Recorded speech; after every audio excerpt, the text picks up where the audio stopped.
Hi, Adam Bierman. I'm going to be very serious here. We have Greg Rapport. Normally I don't have this people who do good things because they're not compelling, but Greg is a friend. Greg also hired me when no one else would hire me. Also, Greg is very successful at whatever he does, so I think he's legitimate. And he's here to talk about, I'm going to let Greg take it away, and then I'll let Dr. Vivian Schnaidman, forensic psychiatrist, and this boy discuss things with Greg too. Go ahead, Greg Rapport, discuss it. Well, thank you, Adam. It's nice to be here. It's nice to see you all. I recently launched a company called Age Out Angels. And the purpose of the company is to provide a mentor for youth when they age out of the foster care system. Now, I don't know if you've ever spent time thinking about what actually happens to, a young person when they age out of the foster care system, but it's pretty nasty. I mean, if you look at the statistics, you find things like, less than 3% ultimately graduate college. Most of the homeless shelters are comprised of teens who have been, in the foster care system. 75% of the females who emancipate from the foster care system are pregnant by the time they're 21. And so what happens is Nationwide, we're talking. Nationwide. And what happens is these youth are like a forgotten population. No one really thinks about them or tries to do things to help them.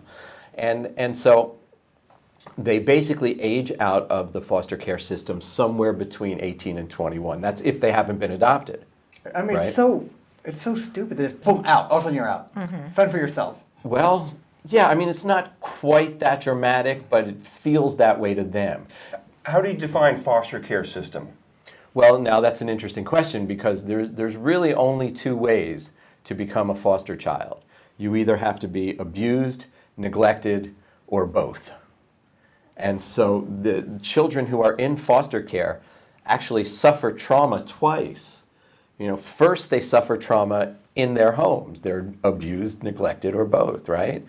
Then they're yanked out of the only family situation they've ever known and sent to live with strangers, or if they're lucky, another family member. Scary. The whole thing is dramatic and scary. It's just amazing. And as you know, it's not uncommon for them to be placed in multiple foster homes, to be placed in group homes, to be moved around a lot, to be often, if they do end up adopted, they are sometimes taken out of a foster placement and then adopted by somebody else. Right. So any pathologies get worse. Yeah, it's very, very unstable. The typical household who would take in a foster child in this situation, it's not really the equivalent of a couple adopting a child.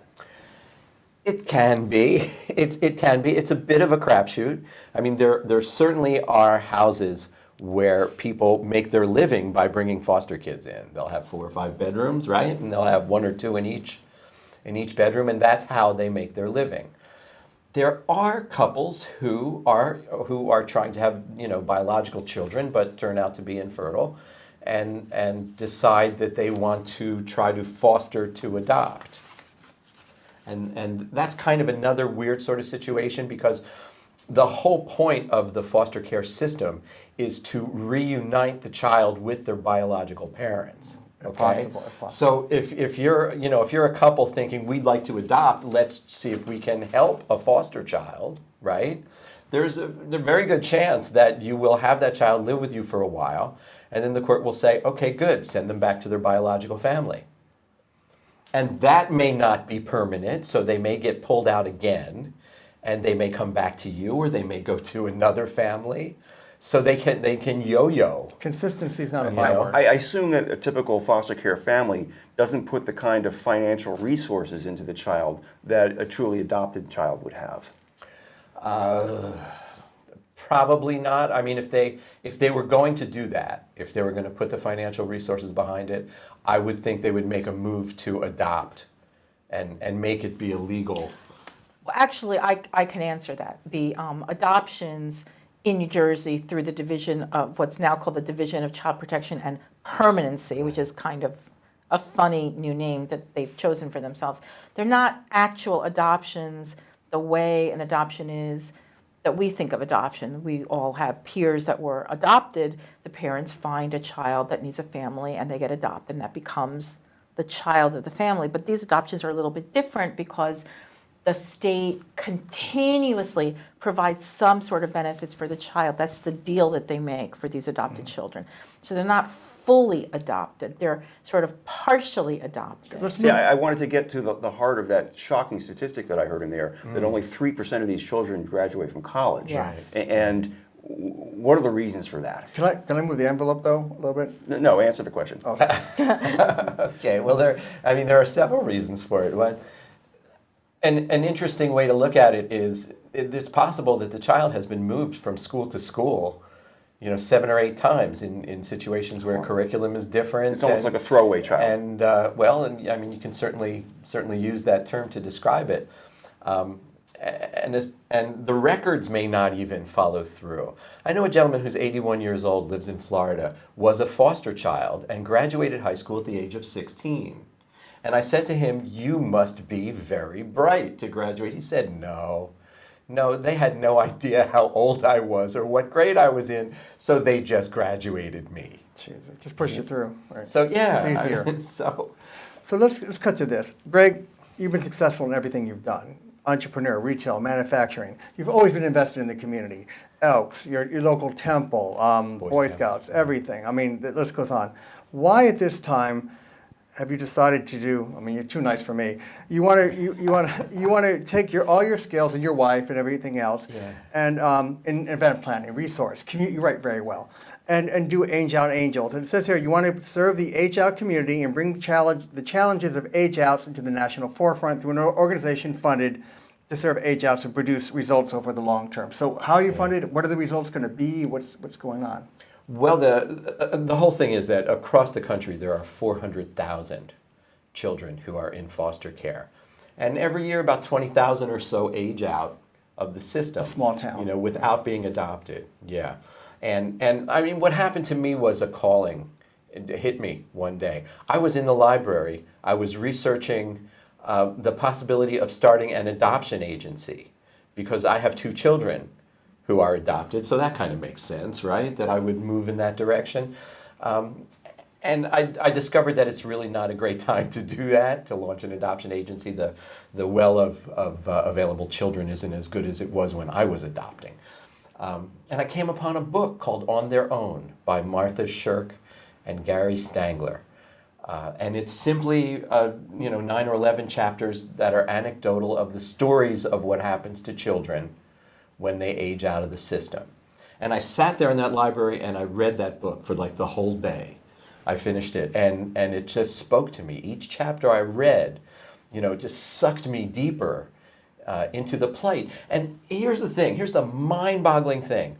There's absolutely no reason for it to be this way, especially not in New Jersey, because New Jersey is one of the best states in the country to age out of foster care. There are services available to children in New Jersey that aren't necessarily available in other states. So if you look at the list of services that we provide, like, you want to get a kid into a house, right? You want to put a roof over their heads, you want to give them food and clothing and get them stabilized in that way, right? As I say these things, we all have them, don't we? Yeah. Isn't that great? Take one of them away and what would happen, to our lives. Yeah. But we Throw have it off them. kilter, yeah. Right. And the thing is, in New Jersey, you don't have to exit the system at the age of 18. Between 18 and 21, you can go into another part of the system called independent living. And you qualify for funding, And you get mentoring and job skills. And you qualify for all these different programs. Wow. If you can continue your education, if you want to, Housing, Section 8 housing or whatever. But we're talking about 18-year-old kids.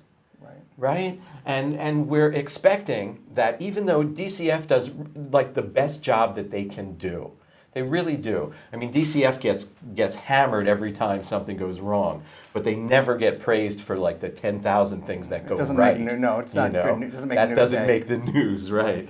So they do, the DCF does or DCP&P is what it is now. They do a fabulous job, and they make absolutely certain that every child has an exit strategy and knows about all of the services and things that are available to them. But then they let go, Right. And so it's up to this young person to navigate all of the systems and do the paperwork at the right time, right? And how likely is that, to actually happen? And so if they end up on the street, then suddenly they become easy prey, right? Things can spiral quickly. That's the point. I mean, they become prey to drug dealers, and they become, they're hungry. They need a place to stay, right? They become easy prey, and so then that spiral starts to happen. They're homeless. It's easy for them to end up incarcerated, and in many cases, they end up dead. Right. You know, So what are you trying to do with age out, and what do you want to be? Yeah. So what we want to do is fill the gaps to keep them on their feet, right? So first of all, our work really starts when a child ages out, when they're somewhere between 18 and 21. But we want to engage them as early as 14 years old, okay? So for that time period from like 14 to 17 or 18 or so, our role is really more like big brother, big sister. We're trying to develop a bond, develop trust, So are you sending a representative to deal with the child one-on-one, or? One-on-one is exactly how we do it, but give me a second, I'll tell you Okay. exactly how that matching You have 1 second. takes place. Okay? So from like 14 to 18, we're more like big brother, big sister. Then around 17 or 18, when it comes time to plan, for that emancipation, that's when the work becomes a little bit more serious, and we have to make sure they have health care, right? And they have to decide if they're going to take an education track or a job track, or maybe both. They can go to night school and still work. It's up to them. So it becomes more serious at that point. And then that time of when they're aging out, our job as mentors is to keep them on track and make sure that if they need to figure out a transportation plan to get to work every day, they have that plan. So yes, we provide a one-to-one mentor for them. And when mentors sign on to Age Out Angels, I make it very clear to them that it doesn't end. The commitment and the friendship is lifetime. Right, They may not need you 100% all the time, but we hope the time comes when you'll dance at their wedding. How do you find? How do they train them? Yeah. How do you find these mentors? Yeah. Well, we find them in a lot of places. It's really kind of interesting, the mix of people who have signed on, to be mentors. First, I called all of the local companies in the Mercer County area that were like the largest employers in the region, like Dwight and Church and Bristol Myers Squibb. I just called them up and said, would you mind letting your employees know that we're doing this? And we get a few from there. Then the good people at Johnson & Johnson taught me about a website called volunteermatch.com. And I posted on there, and people come from there. So people come from all sort of different places. We just did a little exhibition at Educational Testing Services 2 times this week, and I got a call as I was driving out here from a lady who saw us at the Educational Testing Services Fair and was interested in participating as a mentor. So they sort of come from all different places, and this next part is really important, because we're working with children, and we take that very, very seriously. So to be a mentor, you have to fill out like a 7-page application with your references and everything else. Then you have to That's go... a test in itself, how Right? Then you have to go to the state police barracks and be fingerprinted for a state and federal background check. Because we're Okay. dealing with people here. Yeah. But Vivian Yeah. said something. I'm not saying that. What happens if they're not? How do you weed out if someone doesn't have the temperament or not competent? Or do you know? Can you follow up to see how successful you are matching people? Well, Absolutely. let's just say that you're not qualified. Okay. Absolutely. The funny thing is, when we do the matching thing, we don't like assign a mentor to a youth, because we're expecting this relationship will last forever. What if they don't like each other? right? So what we do is we gather youth and mentors and put them together in sort of a social activities situation. We actually have a thing where we do speed dating, where Interesting. the youth have a chance to go from chair to chair when the bell rings and ask interview questions to the to the mentors. And so we hope that in the process of these social interactions, that they'll actually find themselves, which they do. It's So really been quite successful. amazing, yeah, how that works. And so a person that you could say, might not have the right temperament, might have actually the perfect temperament, for a particular child. That's a good one to find for out. a particular What- youth. Yeah, I was wondering what the division thinks of this. They're getting used to it slowly.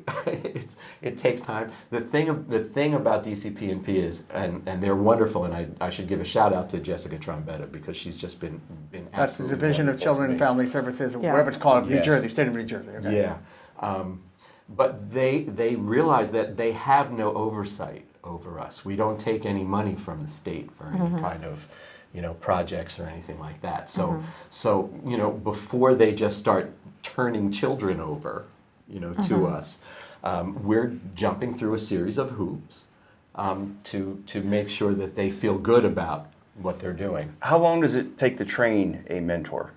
6 months. Yeah, because and this, you might be interested in this part, Vivian. After they're fingerprinted and all that other stuff, they have to go through our training program. And we don't turn them into social workers, but they do have to be trained in areas. One specifically is called being trauma informed. They have to learn how the fact that these children have suffered childhood trauma will manifest in their teenage behavior. They can't walk Right. into this naively. Right. They absolutely cannot. No. And then another area of training is called safety in the community.